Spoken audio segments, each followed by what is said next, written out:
Hello everyone, welcome to Keystone Life sciences.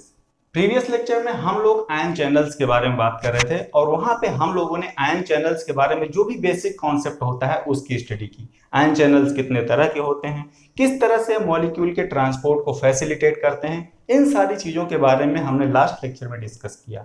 आज हम लोग बात करेंगे आयन चैनल्स के इनहिबिशन के बारे में। ठीक है, कुछ ऐसे मॉलिक्यूल्स होते हैं जो आयन चैनल्स की एक्टिविटी को ब्लॉक करते हैं। ठीक है, ऐसे मॉलिक्यूल्स को हम लोग कहते हैं आयन चैनल ब्लॉकर्स या फिर inhibitors of ion channels. Inhibitors करते क्या है, बेसिकली आयन चैनल्स की ओपनिंग को ब्लॉक करते हैं। ठीक है, आयन चैनल्स की ओपनिंग का मतलब क्या हुआ, मैंने लास्ट लेक्चर में आपको बताया था कि मोस्ट ऑफ द जो आयन चैनल्स होते हैं वो गेटेड होते हैं, वो नॉर्मली क्लोज रहते हैं। ठीक, सेल की नीड के अकॉर्डिंग इनको ओपन किया जाता है। ठीक है, अब वो नीड कैसे कैसे सेल सेंस करती है कि सेल को आयन चैनल की ओपनिंग की नीड है, that is the disturbance of membrane potential, मैंने आपको बताया था।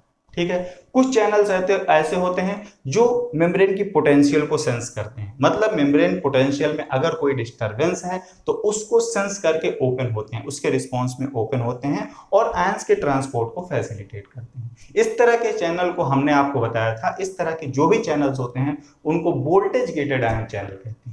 इसी तरह से कुछ चैनल्स ऐसे होते हैं जो स्पेसिफिक लिगेंड की प्रेजेंस में ओपन होते हैं, जिनको हमने लिगेंड गेटेड आयन चैनल कहा था। ठीक है, इसी तरह से second messenger gated ion channel के बारे में मैंने आपको बताया। ठीक है, तो इस तरह से चैनल्स ओपन होते हैं। लेकिन कुछ मॉलिक्यूल्स ऐसे पाए जाते हैं नेचर में जो कि इन आयन चैनल्स की ओपनिंग को ब्लॉक करते हैं, जिसकी वजह से उसकी जो नॉर्मल फिजियोलॉजी होती है उसको अफेक्ट करते हैं। इस तरह के जो भी मॉलिक्यूल्स होते हैं उनको चैनल ब्लॉकर्स कहते हैं। ठीक, ये मॉलिक्यूल्स इंपॉर्टेंट इसलिए हो जाते हैं क्योंकि आजकल जो हमारी फार्माकोलॉजिकल ट्रीटमेंट्स होती हैं, जो भी मेडिकेशंस में इनका बहुत ज्यादा यूज किया जा रहा है। ठीक है, बहुत सारे ब्लॉकर्स ऐसे हैं जो कि कार्डियक डिजीज को ट्रीट करने में यूज किए जा रहे हैं, डायबिटीज को ट्रीट करने में यूज किए जा रहे हैं। ठीक है, तो इस तरह से बहुत सारे मेडिकेशंस ऐसे हैं जो कि चैनल के ब्लॉकेज पे डिपेंडेंट हैं। ठीक है, यहां से कुछ क्वेश्चंस भी आपसे पूछे जा सकते हैं एग्जाम में, इसलिए मैं इस टॉपिक को सेपरेटली यहाँ पे डिस्कस करने जा रहा हूँ। ठीक है, तो चैनल ब्लॉकर्स में बहुत सारे वेरियस टाइप्स के मॉलिक्यूल्स हो सकते हैं, जैसे कि कुछ केटायंस हो सकते हैं। केटायंस आप लोग समझते होंगे, ये ऐसे मॉलिक्यूल्स होते हैं या ऐसे आयंस होते हैं जिनके ऊपर पॉजिटिव चार्ज होता है। ठीक है, इसके अलावा एनायंस हो सकते हैं। ठीक है, बहुत सारे ऑर्गेनिक मॉलिक्यूल्स हो सकते हैं। ठीक, कुछ अमीनो एसिड्स भी हो सकती हैं और कुछ नेचुरली अकरिंग टॉक्सिन्स भी चैनल ब्लॉकर्स की तरह काम कर सकते हैं। ठीक है, तो ये तो कुछ मॉलिक्यूल्स की कैटेगरीज हो गई कि इस तरह के मॉलिक्यूल्स जिनके पास इस तरह की कैटेगरी इस तरह का केमिकल नेचर होगा, इस तरह के मॉलिक्यूल्स चैनल्स को ब्लॉक करने का काम कर सकते हैं। ठीक है, और अगर ये एक बार चैनल को ब्लॉक कर देंगे तो चैनल की ओपनिंग जो है वो रुक जाएगी और जो उसकी नॉर्मल फिजियोलॉजी है वो मेंटेन नहीं रहेगी। मतलब चैनल के थ्रू आयन का जो पासेज है वो ब्लॉक हो जाएगा, और चैनल के थ्रू आयन के पासेज का ब्लॉक होने का मतलब ये होता है कि उसके थ्रू मेम्ब्रेन पोटेंशियल में जो भी चेंज आ रहा होगा वो डिसरप्ट हो जाएगा। इसके अलावा उस आयन का पासेज अगर किसी सिग्नलिंग कैस्केड को इनिशिएट कर रहा है तो वो सिग्नलिंग कैस्केड भी वहीं पे रुक जाएगी। ठीक है, तो इस तरह से ब्लॉकर्स जो होते हैं वो सेल के नॉर्मल फिजियोलॉजी को गवर्न करने में या फिर अफेक्ट करने में इस तरह से काम करते हैं। ठीक है, तो जितने भी तरह के ब्लॉकर्स होते हैं उनके फंक्शन करने के डिफरेंट तरीके की फिजियोलॉजी होती है। ठीक है, डिफरेंट टाइप्स की फिजियोलॉजीज को फॉलो करते हैं, या फिर हम कहें कि जो चैनल ब्लॉकर्स होते हैं वो डिफरेंट मैकेनिज्म्स को फॉलो करते हैं। ठीक है, तो एक तरह के ब्लॉकर का मैकेनिज्म ऑफ एक्शन कुछ और होगा, दूसरे तरह के ब्लॉकर्स का मैकेनिज्म ऑफ एक्शन कुछ और होगा। ठीक है, तो according to mechanism of action ये 3 कैटेगरी में डिवाइड किए गए हैं।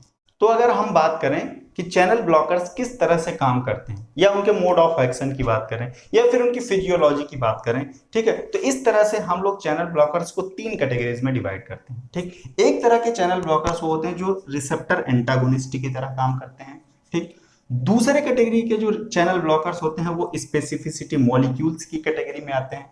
ठीक है, और तीसरे जो होते हैं वो काइनेटिक प्रॉपर्टीज को फॉलो करते हैं, ठीक है, उनकी एक अपनी काइनेटिक्स होती है, उसके अकॉर्डिंग वो चैनल्स को ब्लॉक करते हैं, ठीक है। अब आइए इन तीनों को की वन बाय वन हम लोग स्टडी करते हैं, मैं आपको समझाने की कोशिश करता हूँ, ठीक। सबसे पहले हम लोग बात करते हैं चैनल ब्लॉकर्स, सबसे पहले हम लोग बात करते हैं रिसेप्टर एंटागोनिस्ट चैनल ब्लॉकर्स की, ठीक है। तो इनके नाम से ही पता चल रहा है ये किसी रिसेप्टर के एंटागोनिस्ट होंगे, ठीक है। दो टर्म आते हैं, एक आता है एगोनिस्ट और दूसरा आता है एंटागोनिस्ट, ठीक है। एगोनिस्ट का काम ये होता है किसी प्रोसेस को इनिशिएट करना, एक्टिवेट करना, ठीक है।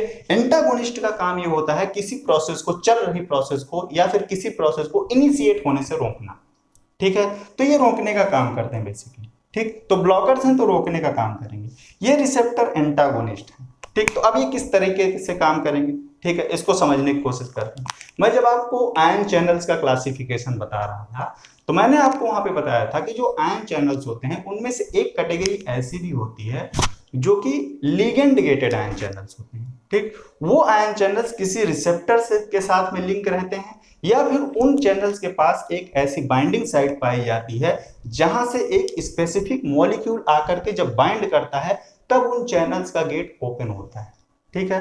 अब वो मॉलिक्यूल जो उस चैनल के गेट को ओपन करा रहा है वो क्या हो जाएगा, एगोनिस्ट, क्योंकि वो प्रोसेस को इनिशिएट कर रहा है, ठीक है। अगर वहीं पे सेम स्पेसिफिसिटी का कोई दूसरा ऐसा मॉलिक्यूल आया जो कि चैनल के पोर को बंद करने का काम कर रहा है, आकर के वो सेम रिसेप्टर से ही बाइंड किया, लेकिन उसने क्या किया, उसने पोर को खोलने के बजाय पोर को बंद करने का काम किया, तो वो क्या होगा, रिसेप्टर का एंटागोनिस्ट हो गया, ठीक है। तो इस तरह के ब्लॉकर्स जो होते हैं वो आकर के रिसेप्टर से एगोनिस्ट की जगह आकर के बाइंड कर जाते हैं और रिसेप्टर के थ्रू जो ओपनिंग की प्रोसेस थी उसको ब्लॉक कर देते हैं, ठीक है। एक तो मोड ऑफ एक्शन ये हो गया। दूसरा मोड ऑफ एक्शन मैंने बताया स्पेसिफिसिटी मॉलिक्यूल। मैंने आपको बताया था कि जो चैनल्स होते हैं उनका जो स्ट्रक्चर होता है वो स्पेसिफिक होता है, ठीक है। बेसिकली जो स्पेसिफिसिटी होती है वो मेम्ब्रेन स्पैनिंग रीजन में होती है, ठीक है। मैंने आपको चैनल का स्ट्रक्चर बना के दिखाया था, मैंने कहा था कि अगर ये प्लाज्मा मेम्ब्रेन है, ठीक, ये ईसीएम है, ठीक, और ये साइटोप्लाज्म है, यहां से किसी मॉलिक्यूल को अगर अंदर आना है, ठीक है, तो यहां पे अगर प्लाज्मा मेम्ब्रेन में ये एक चैनल प्रेजेंट है, ठीक, ये एक चैनल प्रेजेंट है, ठीक, इस मॉलिक्यूल को अंदर आना है और ये पोलर मॉलिक्यूल है, ठीक। अब ये पोलर मॉलिक्यूल इस चैनल के थ्रू इसलिए अंदर आ पाता है क्योंकि ये चैनल क्या करता है, ये चैनल एक हाइड्रोफिलिक पासेज प्रोवाइड करता है। हाइड्रोफिलिक पासेज का मतलब भी मैंने आपको बताया था कि मेम्ब्रेन का ये जो अंदर वाला पोर्शन है ये हाइड्रोफोबिक है, इस हाइड्रोफोबिक पोर्शन को हाइड्रोफिलिक मॉलिक्यूल क्रॉस नहीं कर पाएगा, इसलिए चैनल क्या करेगा, इस हाइड्रोफोबिक रीजन को सील कर देगा और एक हाइड्रोफिलिक पासेज प्रोवाइड कराएगा, ठीक। फिर मैंने बताया था कि जो चैनल्स होते हैं वो सिलेक्टिव होते हैं। सिलेक्टिव का मतलब ये है कि वो स्पेसिफिक स्ट्रक्चर और स्पेसिफिक केमिकल नेचर के अकॉर्डिंग मॉलिक्यूल्स को सिलेक्ट करते हैं और फिर उनके पासेज को क्या करते हैं, फैसिलिटेट करते हैं, ठीक है। अब ये सिलेक्टिविटी आती कहाँ से, ये सिलेक्टिविटी आती है इस मेम्ब्रेन स्पैनिंग रीजन से। इस मेम्ब्रेन स्पैनिंग रीजन में चैनल की प्रोटीन का जो स्ट्रक्चर है ये स्पेसिफिक होता है, यहाँ पे स्पेसिफिक मॉलिक्यूल्स के लिए बाइंडिंग साइट्स होती हैं, ठीक। इसीलिए एक तरह का चैनल, अगर एक तरह का चैनल है तो वो किसी एक पर्टिकुलर मॉलिक्यूल या फिर आयन के ट्रांसपोर्टेशन को ही फैसिलिटेट करेगा, दूसरे को नहीं कर पाएगा क्योंकि दूसरे के लिए वहां पे उसके पास बाइंडिंग साइट नहीं है, ठीक है। इसीलिए कहा जाता है स्पेसिफिसिटी ऑफ मॉलिक्यूल, इसीलिए ये स्पेसिफिक है, इसीलिए ये सिलेक्टिव है, ठीक है। तो कुछ ऐसे मॉलिक्यूल्स नेचर में पाए जाते हैं, खास करके कुछ ऑर्गेनिक मॉलिक्यूल्स होते हैं, कुछ ऐसे मॉलिक्यूल्स नेचर में पाए जाते हैं जो कि इन मॉलिक्यूल्स की तरह ही स्पेसिफिसिटी शो करते हैं, ठीक है, लेकिन एक्चुअली वो ये मॉलिक्यूल्स नहीं है जिनके लिए ये चैनल स्पेसिफिक है। तो होता क्या है, वो मॉलिक्यूल्स आ तो जाते हैं यहाँ पे, ठीक है, आ तो जाते हैं, लेकिन जैसे ये पोर में एंटर करते हैं ये क्या करते हैं, पोर को ब्लॉक कर देते हैं, ये आगे जाते ही नहीं है, पोर को ब्लॉक कर देते हैं, ठीक। स्पेसिफिसिटी ऐसी थी कि जिस मॉलिक्यूल को ये चैनल ट्रांसपोर्ट करता था बिल्कुल वैसे ही सिमिलर थे ये, ठीक है। आ गए अंदर में, ठीक, अंदर में आ गए और जैसे ही अंदर में आए ये अंदर गए ही नहीं, यहीं से बाइंड ही रह गए, वो साइड से जो पोर फॉर्मिंग साइड था चैनल का उसी से बाइंड रह गए, ठीक। अब यहाँ पे अगर ये बाइंड रह गए तो अब क्या हुआ, पोर तो ब्लॉक हो गया, तो अब जो चैनल का पासेज वाला एरिया है वो ब्लॉक हो चुका है, तो जिस मॉलिक्यूल को अंदर जाना चाहिए चैनल से, अब वो अंदर नहीं जा पा रहा है। ठीक है, तो इस तरह के जो भी ब्लॉकर्स होते हैं उनको कहा जाता है स्पेसिफिसिटी मॉलिक्यूल्स। ये क्या करते हैं, चैनल के लिए स्पेसिफिसिटी शो करते हैं। ठीक है, शो करते हैं कि हाँ हम आपके लिए स्पेसिफिक हैं, तो अंदर चले जाएंगे। जैसे ही अंदर जाएंगे इनको बाइंडिंग साइट मिल जाएगी और ये वहां से बाइंड कर जाएंगे। बाइंड करते ही ये पोर को ब्लॉक कर देंगे। ठीक, पोर ब्लॉक हो गया, अब ट्रांसपोर्टेशन नहीं होगा। ठीक, तीसरे आते हैं काइनेटिक्स। ठीक, काइनेटिक्स का मतलब मैंने आपको बताया था कि रेट ऑफ रिएक्शन को मेजर करने के लिए काइनेटिक्स का यूज किया जाता है। ठीक है, काइनेटिक्स का मतलब यहाँ पे क्या होगा, यहाँ पे अगर कोई इनहिबिटर किसी चैनल को जाकर के ब्लॉक कर रहा है, चैनल से बाइंड है और उसके पोर को ब्लॉक किया हुआ है।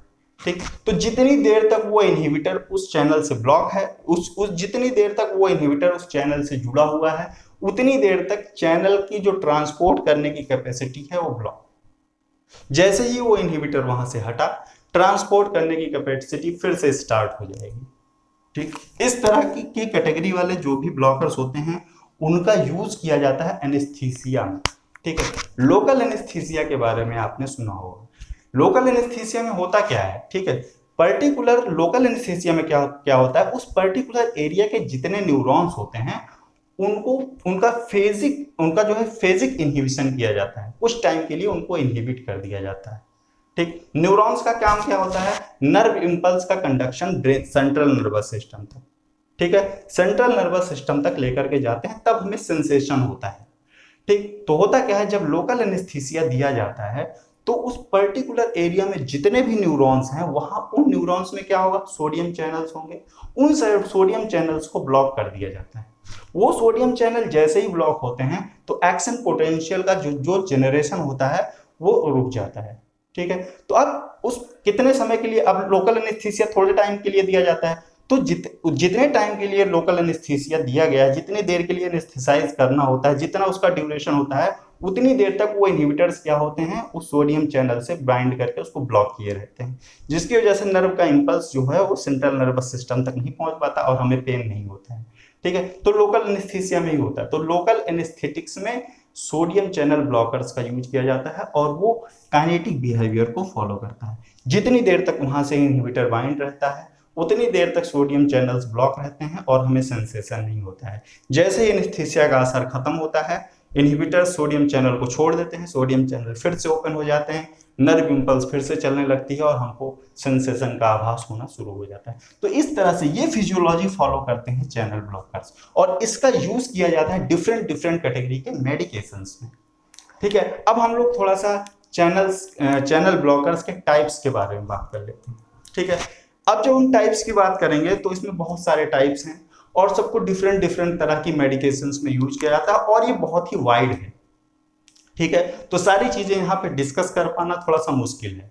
ठीक है, ज्यादातर ये सारी चीजें जो मेडिकल के स्टूडेंट्स होते हैं, जो मेडिकल MBBS वाले स्टूडेंट्स होते हैं, उनको ये सारी चीजें बताई जाती हैं क्योंकि उनको इस चीजों का यूज है। हमें इतना इस चीज का यूज नहीं है, इसलिए मैं कुछ ऐसे ही इनहिबिटर्स के बारे में डिस्कस यहाँ पे करूंगा जो कि आपके एग्जाम में पूछे जाते हैं। ठीक है, तो इनकी कैटेगरीज और कुछ एग्जाम्पल के साथ मैं आपको बता देता हूँ, जैसे कि potassium channel blocker, calcium channel blocker, sodium channel blocker, chloride channel blocker, इस तरह से क्लासीफाई करके मैं आपको इनके कुछ एग्जाम्पल्स दे देता हूँ।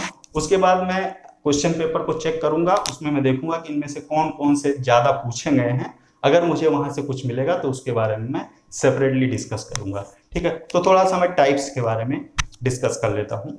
तो अगर चैनल ब्लॉकर्स के टाइप्स की हम लोग बात करें तो ये 4 टाइप के हो सकते हैं। ठीक है, एक जो कैल्शियम चैनल को ब्लॉक करें उनको हमने कहा कैल्शियम चैनल ब्लॉकर, दूसरे क्लोराइड चैनल ब्लॉकर होते हैं, तीसरे होते हैं पोटेशियम चैनल ब्लॉकर, चौथे होते हैं सोडियम चैनल ब्लॉकर। ठीक है, कैल्शियम चैनल ब्लॉकर जो होते हैं उनका यूज हाइपरटेंशन के जो पेशेंट्स होते हैं उनके ट्रीटमेंट में बहुत ही वाइडली किया जाता है आजकल। ठीक है, इस तरह की जो भी ड्रग्स होती हैं इनको ब्लड प्रेशर को डिक्रीज करने में यूज किया जाता है। ठीक है, तो इस तरह की जो ड्रग होती हैं वो 2 क्लासेस में बेसिकली डिवाइडेड होती है। 2 क्लासेस उनके पाए जाते हैं। 2 क्लासेस ऐसे हैं जो ज्यादातर यूज किए जाते हैं। एक को हम लोग कहते हैं डाइहाइड्रोपायरिडीन क्लास और दूसरी होती है नॉन डाइहाइड्रोपायरिडीन क्लास। ठीक है, ये दोनों ही क्लासेस की जो ड्रग है वो हाइपरटेंशन के ट्रीटमेंट में यूज की जाती हैं। ठीक है, दूसरे हैं क्लोराइड चैनल ब्लॉकर, जो कि क्लोराइड आयन चैनल को ब्लॉक करें। ठीक है, इसका एग्जांपल है निफ्लूमिक एसिड। निफ्लूमिक एसिड का यूज बेसिकली साइंटिफिक रिसर्च में किया जाता है, इसका कोई भी मेडिकेशन में इसका कोई यूज अभी तक नोन नहीं है। ठीक है, और इसके अलावा और भी जो क्लोराइड चैनल ब्लॉकर्स हैं उनका भी यूज एनिमल स्टडीज में ही किया जाता है। ठीक है, बहुत सारे हैं, सारे को मैं डिस्कस नहीं कर सकता हूं, तो एक एक एग्जांपल लेके यहाँ पे हम लोग चल रहे हैं। ठीक है, फिर आता है आपका पोटेशियम चैनल।